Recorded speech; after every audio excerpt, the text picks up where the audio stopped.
Thank you so much for being here tonight.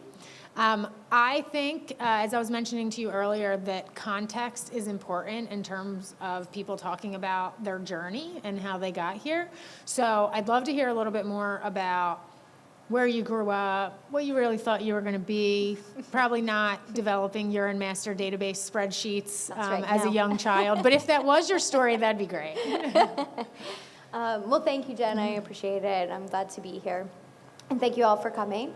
No, I think that's a great place to start. I think that where I grew up and how I grew up and the things that I was exposed to probably had a lot to do with why I'm here today, but not obvious at the time, I would say. I think in looking back, it kind of becomes a little bit more obvious, but not during growing up. So I'm from a pretty small town in central PA, and I grew up in a underground house that my dad built into a countryside hill. So he built bridges and roads for a living and designed our house into the side of a hill.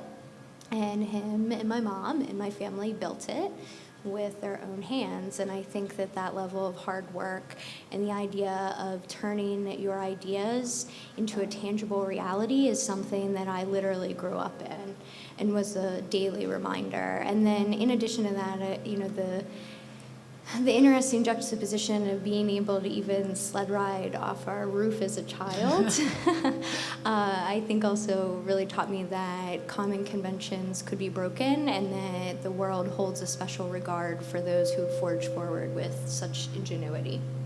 So that's back where I grew up and kind of the history there. And then I went to Temple for my undergraduate degree, which was in advertising and marketing. Oh, somebody's giving me the snaps. All right, so we have some Temple folks in here. So I'm not by degree a scientist, but I will say that I have spent the past 4 years basically learning all of that and very applied, and what I know now has been based on learning by doing. I worked for a little over 10 years in advertising and marketing in the Philadelphia area and in surrounding areas, a little bit in DC as well. And the reason I went back for my master's at Penn was this idea that I really believed, and I still do believe, that the next great wave of ad industries is something that also has an industrial design component. So I was really fascinated with this idea that if you know what you're kind of designing for and you bake that into the very beginning of the product design process, that it can tell a story about the product inherently. You kind of bake some of that branding in from the very beginning, and that's really powerful. I was kind of always working on the tail end of the advertising side, and I was really passionate about moving forward into the creation of the product itself and the way that you can design those narratives in just the industrial design of the product. So where did the idea for Lia fit into that timeline? Yes. During school, after school? Yeah. Why you went to school? I did not go to Penn thinking that I would graduate doing this. But this was my final project. It was my thesis. It was what I worked on for the 2 years that I was at Penn. And it started more from the sustainability standpoint and this idea that single-use diagnostics are only used for a couple of minutes, but everything that they're made out of far exceeds the life cycle of the product. So plastics, glass fibers, synthetic fibers, all of these things are not biodegradable in any way. But it's crazy that they're only being used for a few minutes and being immediately disposed of. And so that became a really interesting kind of tension to really look at and an opportunity. So it became a lot of a material science play, at least initially. And then we interviewed a lot of women and spent a lot of time really dissecting kind of the ergonomics of pregnancy tests, the use cases of pregnancy tests. I mean, who hasn't hidden one in the trash? I mean, that's really what we learned, from talking with a lot of women. And it's an object that elicits a lot of communication, and there's just a lot embedded in the object itself. So if it's the first thing that's laying in your trash can and somebody sees that, that's something that naturally elicits conversation. And it is something that's sometimes very private and personal. And so this idea of privacy and discretion became really important as well. And then zeroed in on the pregnancy test piece because of the privacy, but also because nobody had innovated in the form factor in over 30 years. So it was the same plastic stick since you can, like your grandmother's time.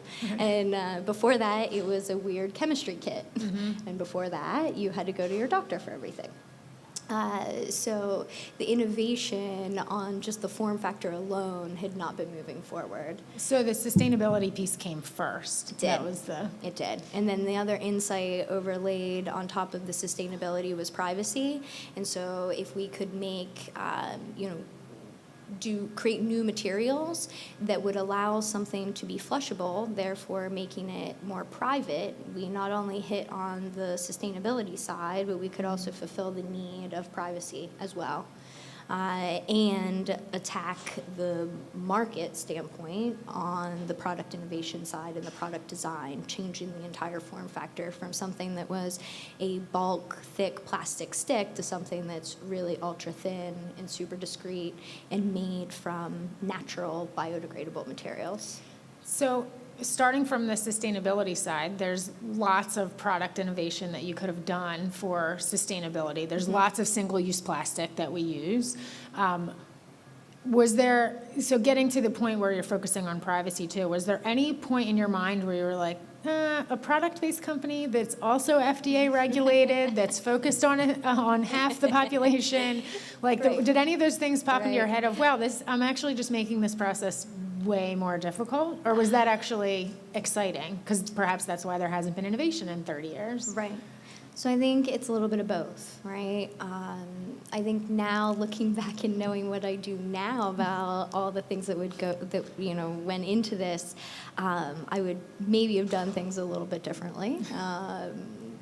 One being probably have saved some of the money that I threw to my student loans, right?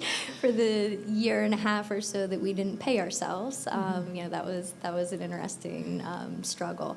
But I mean, it's also really exciting, right? I mean, it is creating something that never has existed in the world before is so exhilarating. So it naturally comes with those kind of challenges. If it was easy, then everybody kind of would have done it. And there's a lot of times I get asked the question, a flushable pregnancy test, or a biodegradable pregnancy test, that's such a great, simple idea. It doesn't exist already? No, because in order to make something truly water dispersible and biodegradable, that meant the invention of our own proprietary coatings, completely new ways of handling the lateral flow test strip itself. So all traditional lateral flow test strips contain 7 different components. Ours is a single component assay that takes advantage of unique geometric flow paths. I mean, there was a lot of innovation in materials work. We've created our own custom materials as a result of this that could become a new revenue stream at some point for us, being a biomaterials company. So a lot went into it. I think that's also what makes it a true innovation. It's what makes our intellectual property strong, and it does keep it exciting, but it does make it incredibly hard. I mean, the FDA thing thrown on top of it was a whole other piece that we're still, we're still keeping up with that. There's immense amount of paperwork that just goes into it. There's this quality management system that you have to maintain that is like binders and binders and binders. And thank goodness we have a really good director of quality who likes paper. Because there's a lot of paperwork with it, and things that in the beginning stages we didn't know about. But I think the biggest thing was the determination to make something that was our idea exist in the world, that why not be the people to do it, and that curiosity is a really powerful driver. That's something I talk about a lot. And that sometimes is enough to overcome what you don't know. And then additionally, I think some of the ability to not know all of those things allows you to think in really unique, interesting ways, to problem solve differently than probably some of the experts in this industry wouldn't have tried to do. Or they just would have outright wrote it off as that's not possible because that's not how you make lateral flow tests. The idea of diagnostics work by kind of repelling liquid, and we're actually absorbing it and then allowing the product to dissolve. Right. So they're counterintuitive things that I think maybe someone who had worked in this industry for a long time would have really been thrown off by the challenge. So you just talked about a few things in terms of the intellectual property and the FDA and all the other pieces that come with that, particularly around building a product company. How do you start? Like, how when you get this idea, how do you get off the starting line? It's different for the services-based businesses and a product where you have to go figure out how to design, put this together, and then when there's really valuable intellectual property that's associated with it too, there's a whole other pipeline of IP that you have to validate as well. So what do you do? When the idea comes along? So I mentioned, first started more on this idea of sustainability, and then it was a lot of looking at materials, right? Because we knew that if something was going to be truly water dispersible or biodegradable, it was going to have to fit within this world of a very small subset of materials that was basically either a plant, a mineral, or a protein, and have qualities of temporality related to it. So that was one of the first things that we really had to explore. So it was the form and the function, as well as the unmet needs from a human standpoint. So on the product side, just alone, I'll speak a little bit to some of the product design elements. So, there's the materials piece and really understanding what the materials have to do, because that influences the overall product design itself. And then from a product design standpoint, you're really looking at functional aesthetics. What does a beautiful shape look like? What does that shape say and communicate to the user?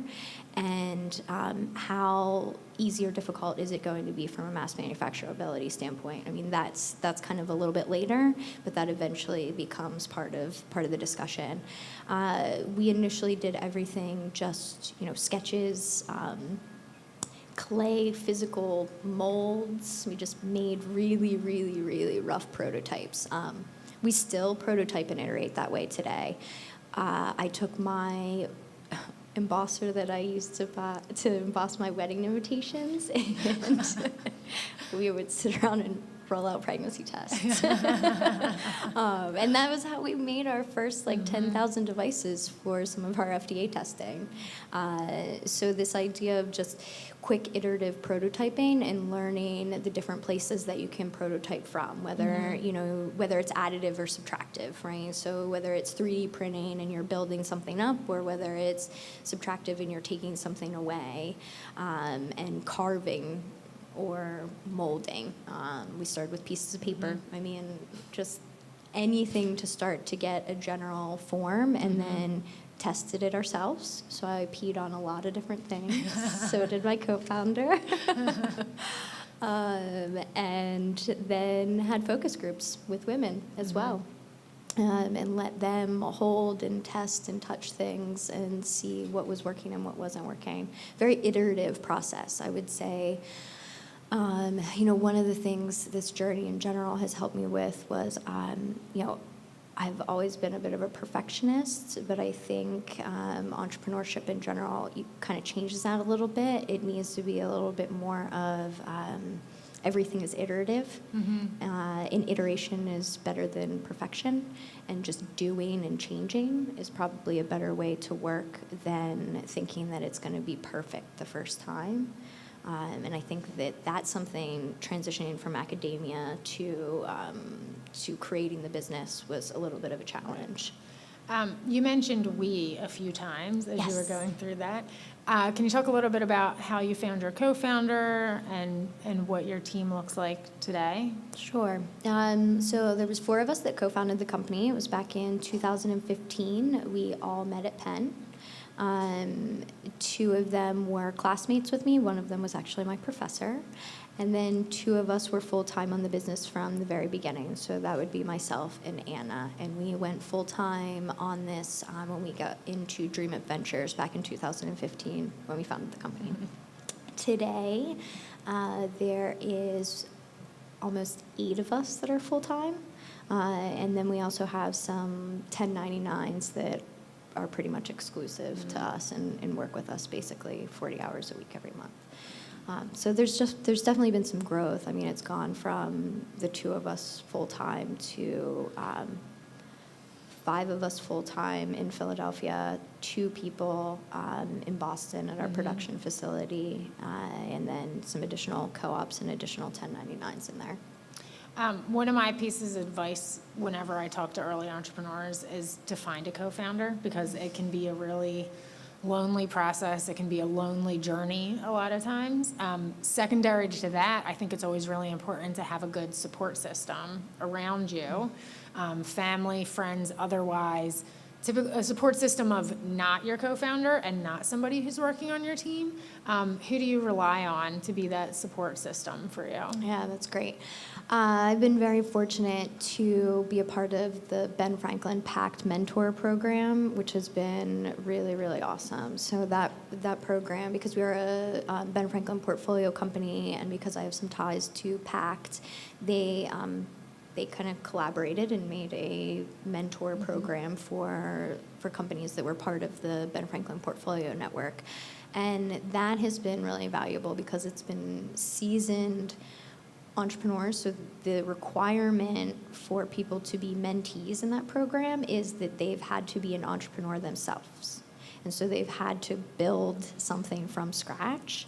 And I think that's really important. That's a different kind of advice that you get from somebody who's just sheer business sometimes. So those people have been a really great sounding board for me. As well as, I mean, going through the Dream It program was really valuable. Karen was amazing over there. Also went through Springboard Enterprise. It's a women's kind of health hub group as well. So a lot of accelerator programs we initially kind of took advantage of, just because we didn't have the network.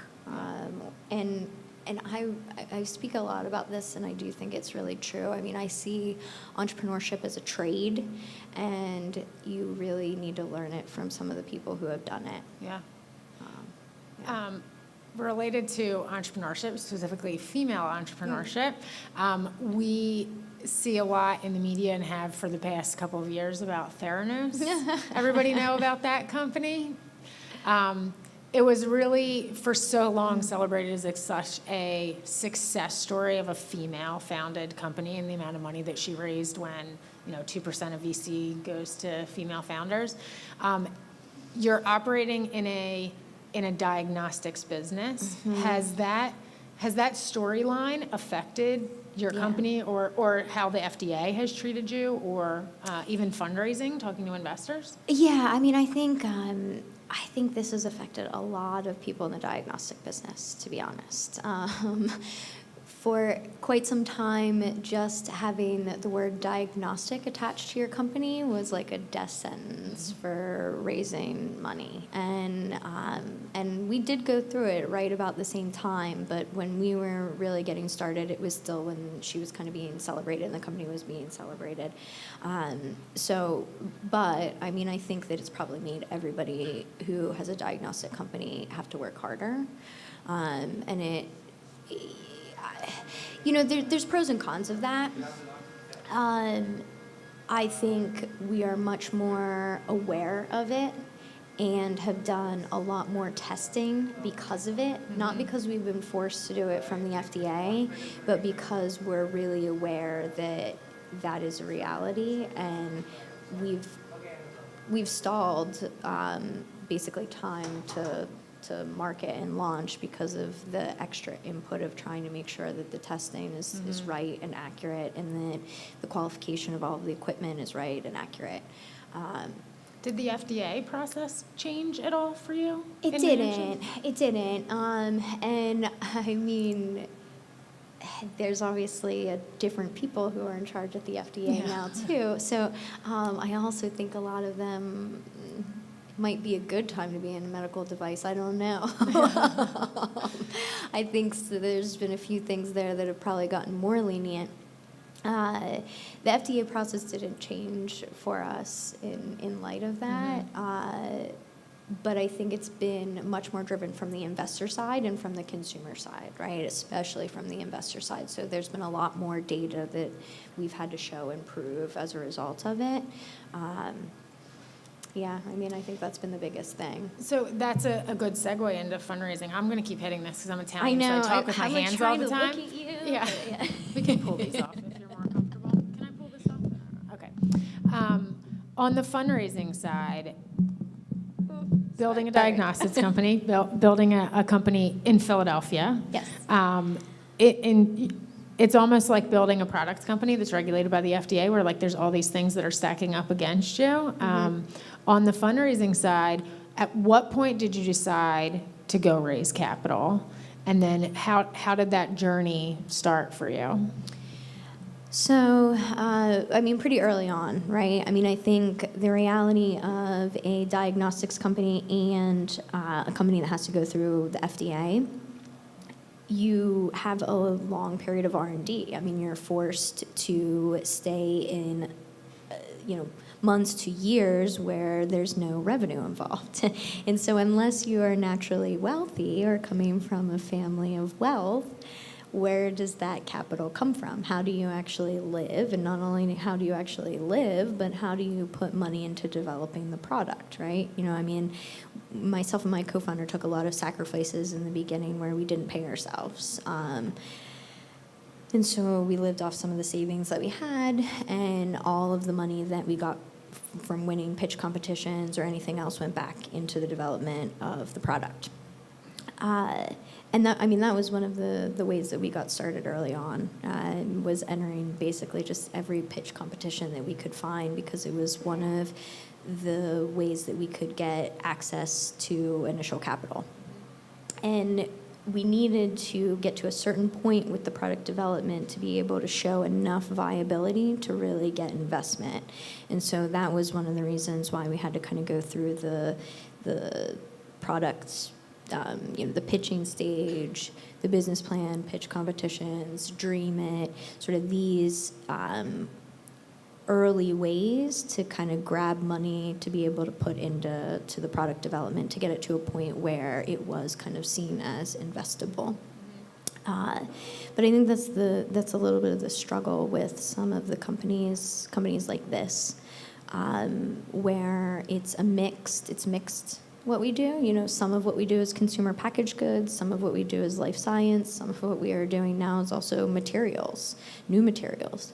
And that is a little challenging in some respects when it comes to fundraising, because the investors that invest in CPG aren't necessarily the investors who invest in life science companies. And so I've had to strategically kind of find and build my investor group so that there are people that are represented from consumer packaged goods, but there's also people that are represented from the life science side.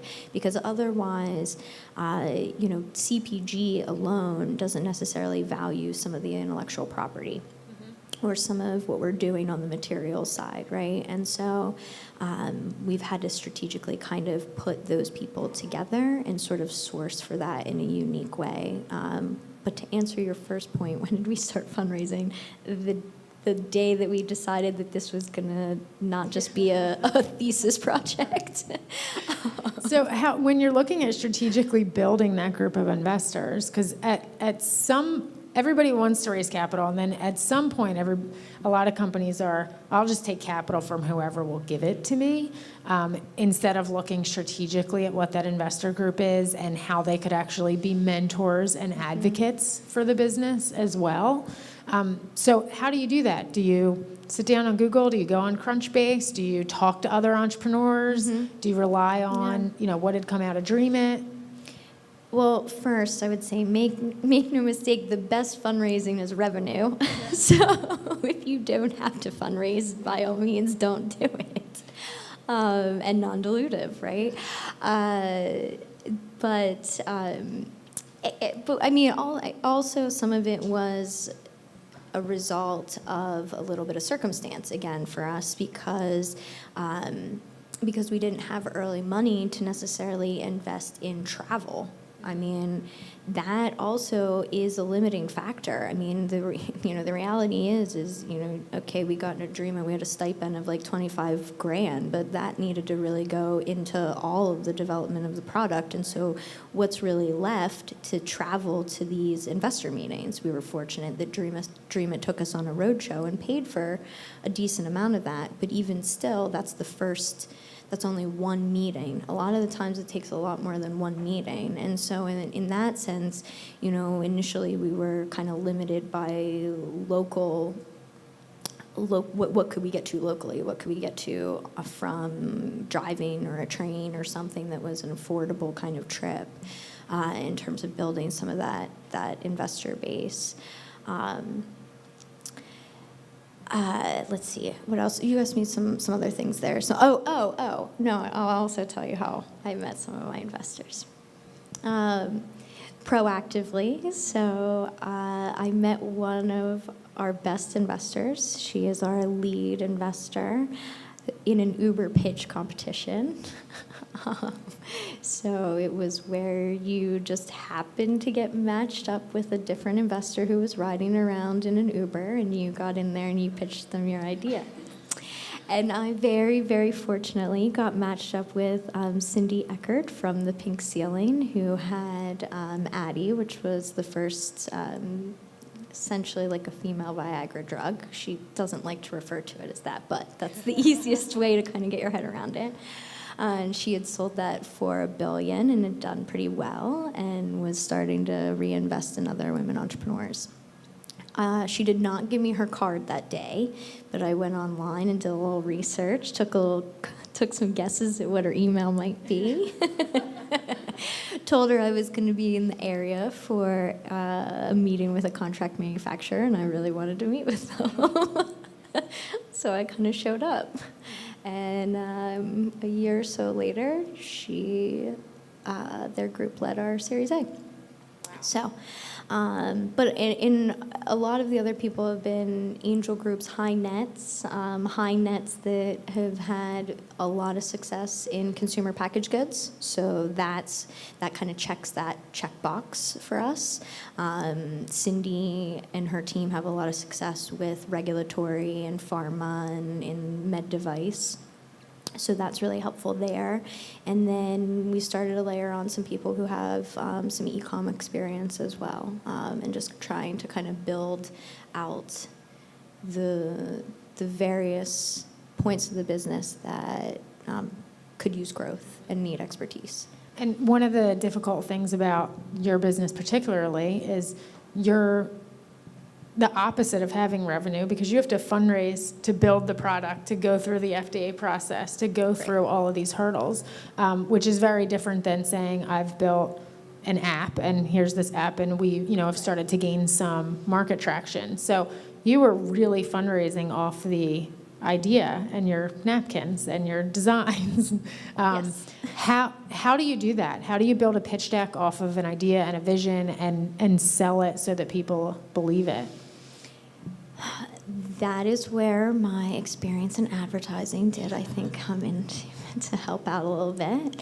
I think that one of the biggest things with pitch decks and fundraising is the dedication to making it simple.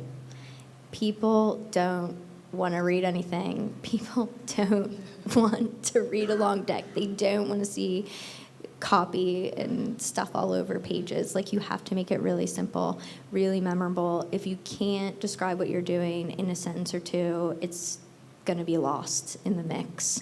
So I think it's really important to spend a lot of time finding how to simply communicate what you're doing, even if it is complex. Find a way to describe it first in a very quick way that anybody can understand it, and then build in the support and the detail later. So I think that was one of the big things that we did and did well. Quickly coming up with, taglines and being able to say, first FDA cleared flushable pregnancy test, like that's, people can wrap their head around that. Or on the branding side, same thing there. But I also, I'll caution this too, like, I think it's important for the founders to do that work and not spend a bunch of money on like an advertising consultant or marketer or whatever to put your slide deck together. If you can't sell the business and sell your idea, that's probably a problem. And it's also a poor use of money, in my opinion. Like in the early stages, like that money should be going to product development, not to a really expensive marketing consultant. It just shouldn't. Unless you just have so much money that you've raised that you have the luxury of doing that, which I guess some people do. So what's your day-to-day look like now? Because when you're managing investors and board meetings and an FDA process that iterates, right? Yes. Every time you want to change anything, the FDA gets back involved. So what's your time chunking look like all throughout a day now?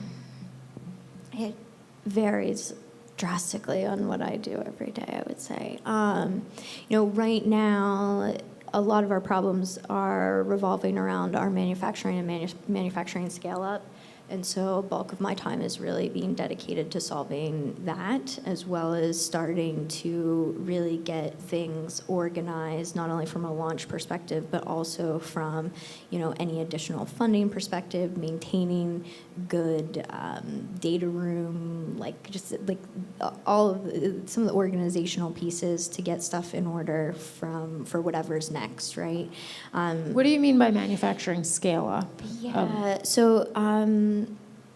making all the product. But switching manufacturing from from more of a manual process to a more automated process. So, previously we had been making all of these by hand, not sustainable. Also making the material for the housing unit, which is the substitute to plastic, mixing the coatings ourselves because we developed them ourselves, putting them onto the material ourselves, letting it dry overnight for 24 hours, taking that material, die cutting it, embossing it, doing the same thing with the assay, and then putting it into the housing unit, closing it. So a lot of multi-step manual process. Multi-step manual process.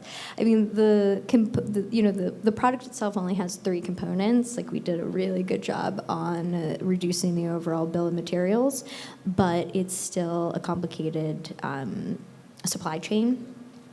Because we're taking techniques from the paper industry and mixing them with techniques from the diagnostic industry, and there's not like a plug-and-play kind of manufacturer that we can just go to. So we've had to design all of that ourselves, including the way that we handle the chemistry. So the way that the chemistry is deposited onto our material has been something that we've had to design as well. So transitioning that from a manual process into an automated process where there's a machine involved has been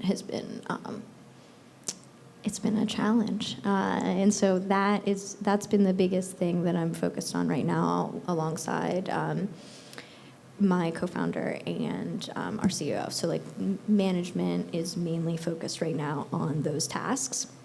And then we have some other folks in the team. We do our own branding and marketing.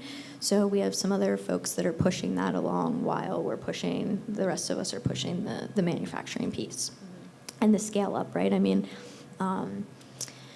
you're talking about going from making a couple hundred of these a week to making thousands and then several thousands of them a week, and what that involves, training the people that are doing some of that manual labor, making sure all of the quality docs are together. Like there's retesting, there's a lot that is involved in it. Every piece of equipment that we use has to be like calibrated and documented. So even the pipetters that you're using, or the scale, all of that. So you might have just answered my next questions, is really, what's your goals for this quarter and what are your goals for this year? And I don't know how long the manufacturing scale-up process takes when the FDA is involved, so Right. it might be both of those things. It's both of those things. I mean, the manufacturing, we need to be in a place where we can launch within the next 2 quarters, and then it's the same thing, right? So you get it to a point where you can launch, but then you're also dealing with continually finding ways to ramp that and be able to support a lot more product. That's going to continue to be the 2 number 1 things for us, is just launch, manufacturing.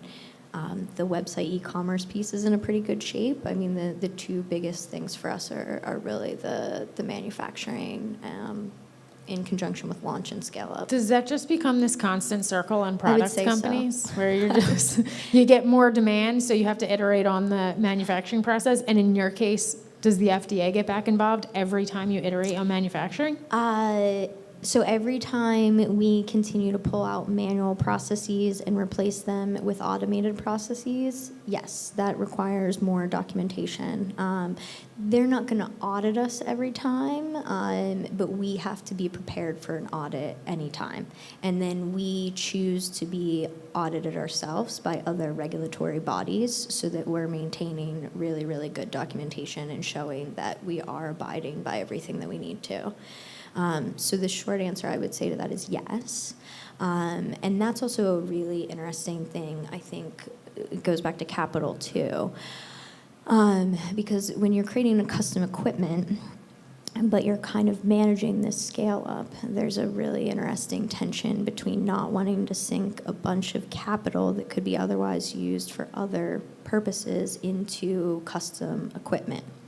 But at a certain point, you kind of have to do that. And there's a point there with a lot of a catch-22 on it, right? If you don't invest money for additional advancements in the automation of the equipment, then you can't continue to meet higher outputs. But at the same time, if you do that, if you put the cart before the horse in that instance, then you may be at a place where you're investing in tooling that isn't what you should be investing in. If the market says, oh, well, I would like this to be a little bit smaller, or a form factor just a little bit different, and you've sunk all of that hard capital into that custom equipment, that's a loss, right? So there's a really interesting constant tension, I think, there. And unless you're really going out and raising millions for debt financing on equipment, or raising really, really big rounds, you're going to continue to have that problem.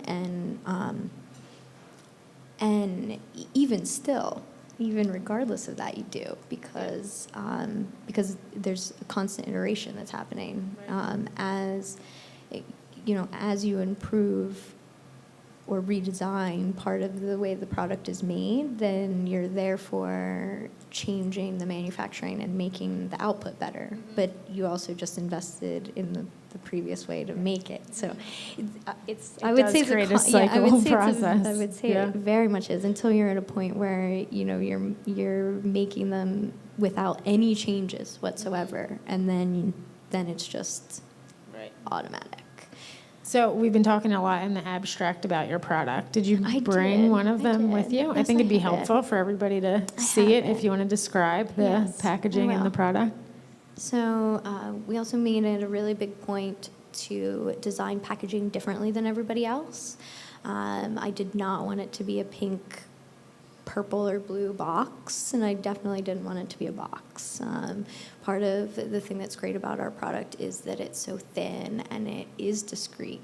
And we got constant feedback from social and women like, oh, great, it's a discreet product. You're going to put it in like a big box. Like, absolutely not.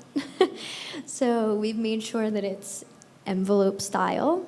And we've also been, I think, a little bold about the way we've handled the overall branding that I'm pretty proud about. So this is it. And there's a little pull tab where you can open it.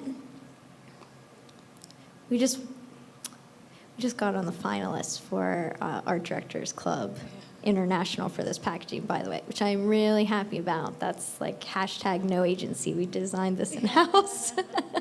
And so in the inside, then it's PC Flush, and it's our branding, which is over 99% accurate, 0% plastic, 100% your business. And then in the inside, we have the tests, which are in unbranded white pouches. You will also be able to, if you want, purchase these without the branded package, so just in an unbranded white envelope for extra discretion, so your choice.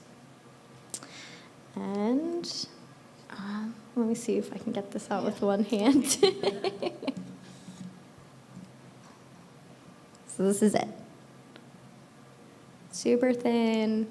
It looks like there's a plastic window in there, but it is not. That was some engineering on our part to get that to work. This is the housing unit that is replacing plastic, so if you were to put water on it, it'll repel the water for a certain period of time within the temporary kind of window, like 5 to 10 minutes. Then it absorbs and it becomes really soft, just like toilet paper. You can rip it in half, you can pull it apart, you can keep it, and the lines just change to either one pink line or 2 pink lines. I believe I have one that's been used. We put it in plastic now because one time I handed this to somebody and it wasn't in a plastic container. We were joking earlier about how like bodily fluids are such a secondhand part of her life now that she doesn't even think about it. So, but then somebody was like, "Oh, I just touched a peed on test." I was like, "You did." I'm sorry. Okay, so it's in plastic, safe handling for everybody to come look at things later. Just for safe handling. Yeah. So I mean, this is the product. Inside is the chemistry, that does everything that it needs to, and it's 3 components. A lot less components than existing tests, and try to keep it relatively simple, but also some level of beauty in the overall design, a little level of craft that I think is also not in other pregnancy tests. So I have one final question for you. Before I ask, that's obviously my signal that everybody can start thinking about the questions that they have. My question for you, and sort of a loaded one, after pouring years of your life into this product, how does it feel to be sitting there holding it, showing it to people? This is something that you've sketched out and iterated on numerous times and have now gotten to this point where you have something you can really hold in your hand. Rewarding, but we're not done yet, right? So I look at it and I think, okay, how do we replace that window with our new material that we just created so that it's a roll-to-roll process and not being manually put on there? How do we continue to iterate and improve this? How do we make millions of these? That's what really stresses me out now. So very rewarding, but I think it's also, it just comes with more questions too. And yeah, I mean, I think that's kind of how it is, right? It's a little bit, you take this on and it becomes a little bit of a journey that, you just kind of keep going with it. And it's excellent to be in this position today, but to be at the next position tomorrow requires a lot more other things, right? So like you're just constantly thinking of, well, what is the next thing that we have to kind of be working on? Spoken like a true entrepreneur. Oh, thank you. Iterating on the next thing Right. constantly. Solving the next problem. Getting to the next goal. Right. Yeah. Well, thank you very much. I you, enjoyed Jen. chatting with you. I'm going to ask Mariah to come up and grab this mic so she can bring it around to the audience members that may have questions. Just raise your hand and she'll bring it over to you. Here we go. All right. Thanks. You talked about your best investor and some of the features that she had. I wonder if you've thought about a best customer, a customer that might help you scale or that might help you promote. I know you're doing e-commerce and you're obviously focused on brands, so this is direct to consumer, but are you thinking about, have you thought about, in particular, what steered you away from any big partners like hospitals or OBGYN societies or even retailers? So we haven't been steered away from all of those, to be clear, but those are some of the things I probably won't talk about today. We do work closely with a fertility clinic. We source urine from them constantly, so there is some relationships that we do have with some clinics. Hospitals, I think, is challenging just because from a starting point, the economics don't make as much sense. The value proposition isn't probably initially there as well. I think there's some value propositions from a medical waste side that do eventually sync up, but not when you're in the initial scale-up period because the COGS just don't kind of match up. On a consumer side and on a direct-to-consumer side, you have a better margin opportunity. On the retail side, that requires a lot of product, and you have to really be in control of your inventory. And so you can either sit back and wait for that and then be beholden to the retailer, or you can do a little bit of the e-commerce and the Amazon, grow it organically, maintain your inventory, and really look at the way that looks, and then look at strategic partners. So it's not out of the question, but there's various reasons why we kind of didn't go that route. A lot of it being economics, and a lot of it being the result of having to do custom equipment.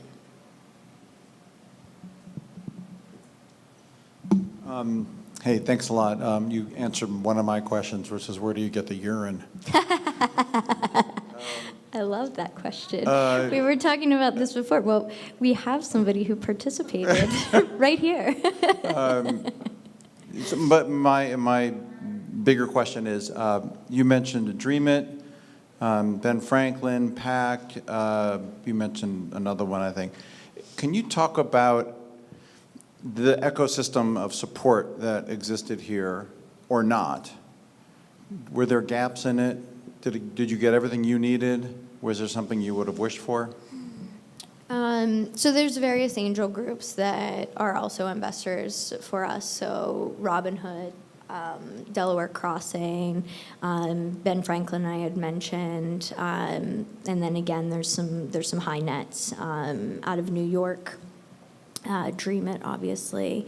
And then we do have some folks out of Boston as well, Victress Capital, and then down in Raleigh is really our largest investor now at this point. I think there's a really good ecosystem here where it's growing. I think one of the things that's fabulous about Philly is there is a raw spirit here. You know, we are kind of seen as the underdogs, but I often say, like, it is the city of founders. Like, there's a spirit here a little bit about that, and I think there's people like Jen, and there's other people that are up and coming in this ecosystem that are willing to really teach and educate entrepreneurs and new companies. One of the other ones I'll throw a shout out to is our legal counsel. Ryan Wortman over at Growth Council has really taken the time to educate, which I think is really important. I mentioned and spoke a little bit about that in terms of the Ben Franklin Pact mentorship program as well. I think one of the things that's still a little bit of a struggle here is probably on the manufacturing side. We went to Boston and outside of Boston for some of that expertise. So I do think there's a little bit of custom manufacturing that doesn't quite exist in this area. I was just in Harrisburg last week talking a little bit about that. There's, I think, programs in place for people, for large manufacturers, but there's not a lot in place for people who are doing custom equipment and are at a pre-revenue stage or in the lower revenue stages. So I think that's something that kind of doesn't exist very well in Philadelphia and in the state in general.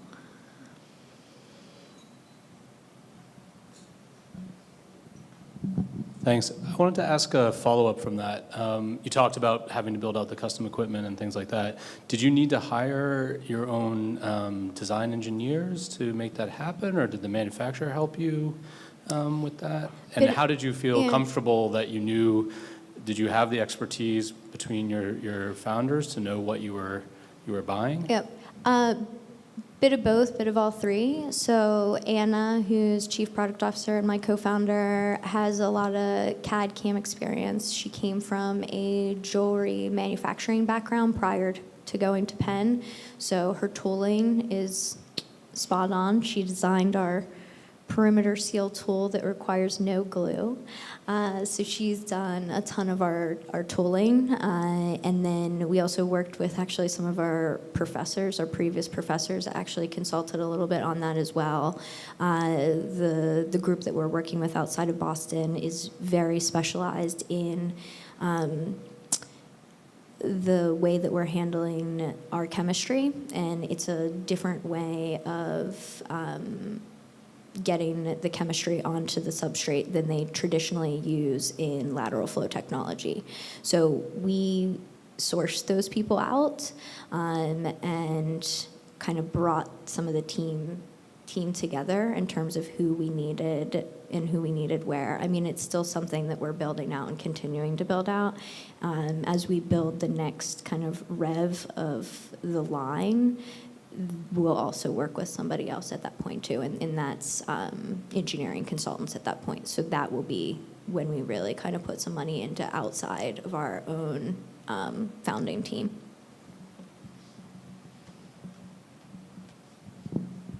Hi, thanks again for sharing your story and really fascinating product. When you mentioned that you were working with new materials and new lateral flow technology, did you have to come up with new tests for the FDA to consider, or how did you work with existing ISO testing or ANSI standards testing? It's based on substantial equivalence, so it's really about showing that the accuracy level is the same as existing products in the market. So it's study design, I would say, probably more than anything else, but we did several different study designs to prove that. So did you approach them with pre-submissions prior to? Yeah. Okay, thanks. Thank you very much. Very interesting. My name is Douglas. You were talking about how you went a year and a half without paying yourselves, and now you're 2 quarters from product release. How has your perception of your own value changed, as well as those of the people you employ over time? Well, we do pay ourselves now. I think it's really important, and my co-founder and I, have stood some battles on this. The fact that we took that risk on and did not pay ourselves is also a benefit to our early investors. That didn't dilute them more either, and so I think that's really important to argue for and make sure people are aware of it.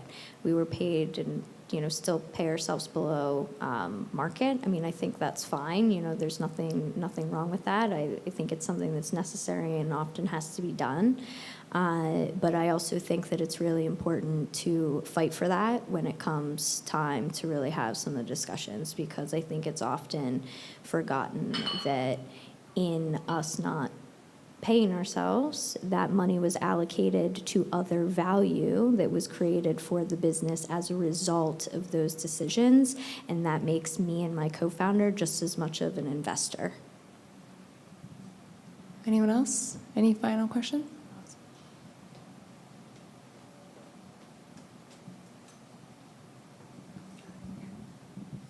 Thank you for being here tonight and talking with us. You have a lot of patents, I imagine. When did you decide you need to protect your intellectual property, and how did you go about it? Great question.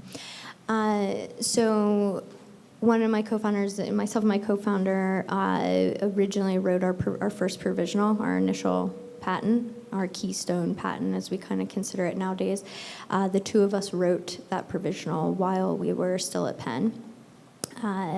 And then I made sure that we got a waiver from tech transfer because we paid graduate tuition that we would own free and clear that intellectual property, so we do.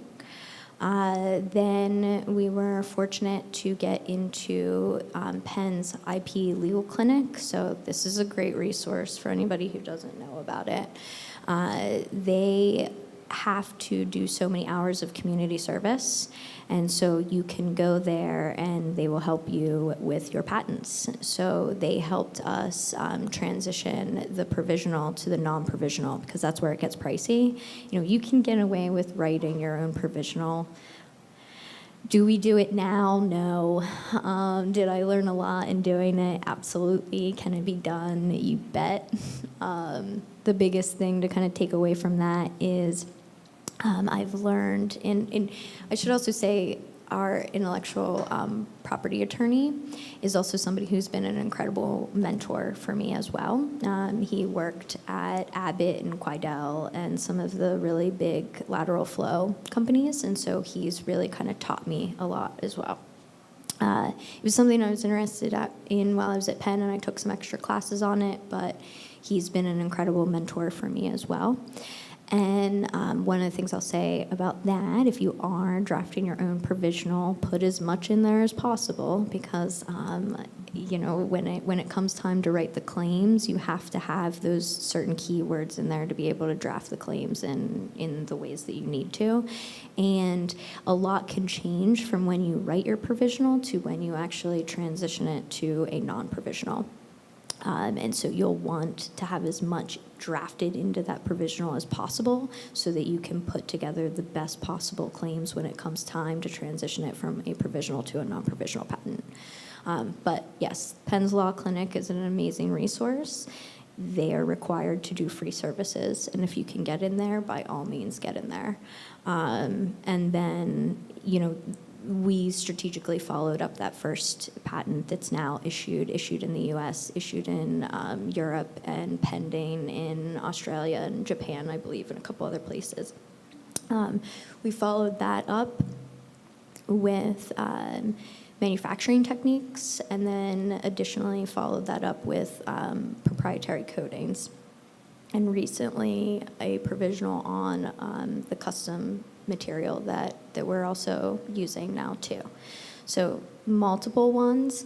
File your continuations once you get into certain stages, because that's also where you can add in the additional detail. So I'm happy to speak on that one. It's something I've grown to kind of enjoy. Yeah. Join me in giving Bethany a round of applause and thanking her for being with us tonight. Thank you, guys. I appreciate it.